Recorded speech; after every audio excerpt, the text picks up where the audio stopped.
Vu la gravité de mes propos, l'on pourrait croire que je vais me retrancher derrière l'anonymat des médias et des réseaux sociaux. Non, je ne suis pas un lâche et je n'agirai pas en lâche, je n'inciterai pas les gens à la lâcheté.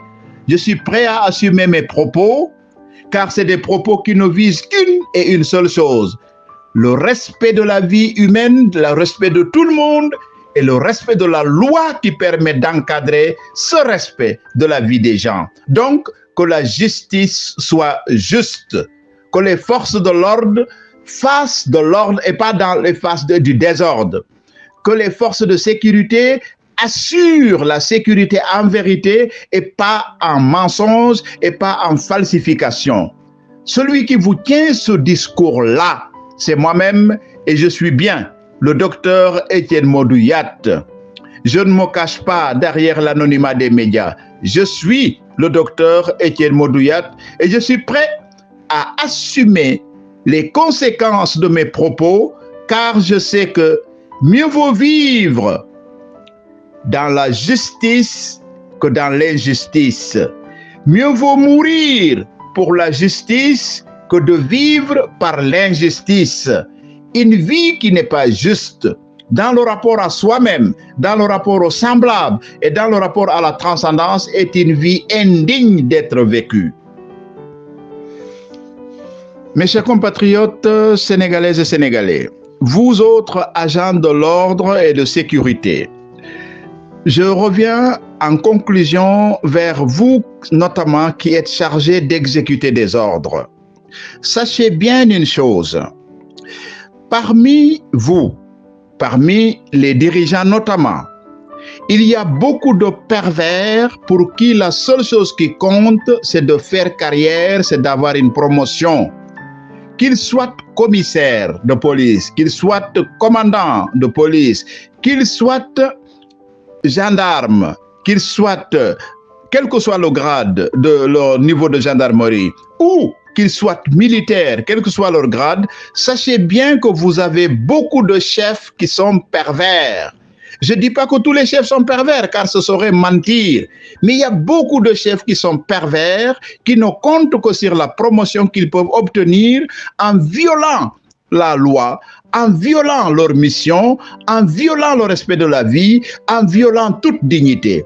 La seule chose qui compte pour eux, c'est d'avoir une promotion pour avoir de l'argent, avoir des maisons, se marier à plusieurs femmes, avoir un statut matériellement enviable, mais honteusement constatable au regard de ce qui est juste, au regard de ce qui est éthique. Comprenez bien donc que vous avez ces chefs pervers. Ils vous feront croire qu'eux-mêmes sont malheureux de donner les ordres qu'ils vous donnent parce qu'eux-mêmes reçoivent les mêmes ordres. Sachez qu'ils sont en train de vous mentir. Ils ne sont pas malheureux de vous envoyer faire l'injustice. Ils sont tout heureux. Ils vont vous utiliser, ils vont utiliser votre naïveté pour pouvoir faire ce qu'ils n'ont pas à faire. Alors, comprenant cela, ils vous essaieront aussi de vous dire force doit rester à la loi. C'est une manipulation. Force doit rester à la justice qui est juste. Et la loi qui n'est pas juste est une loi scélérate. Le devoir de la justice, c'est non seulement de ne pas obéir à la loi scélérate, mais c'est de la défaire. Et s'il y a des chefs qui s'attachent à cette loi scélérate, c'est que ce sont des scélérats qu'il faut défaire en même temps que l'on défait la loi. Dites donc à ces gens-là que vous n'hésiterez pas à tirer sur eux qui vous demandent de tirer illégalement sur quelqu'un ou sur quelqu'un d'autre. Car, comprenez bien cela, les pervers, qu'ils soient à la présidence, qu'ils soient dans les ministères, qu'ils soient dirigeants, qu'ils soient commandants de police, qu'ils soient commandants de gendarmerie, qu'ils soient commandants militaires, le pervers vous fera croire qu'il est prêt à lutter jusqu'à la mort pour que son injustice règne. Mais il vous ment. Le pervers n'est pas prêt à mourir, il est prêt à faire mourir. Alors, lorsque vous faites comprendre au pervers que s'il vous demande de faire mourir, c'est lui-même que vous allez mettre à mort, ce pervers, il regardera de plus près. Mais ne le faites pas en hésitant, parce que si vous le faites en hésitant, il fera tout pour vous éliminer vous-même. Nous sommes à un moment où nous sommes revenus à l'état de nature où vous éliminez, où vous êtes éliminé. J'ai jamais prêché que l'on élimine quelqu'un. Mais le pervers qui vous demande d'éliminer mérite d'être éliminé.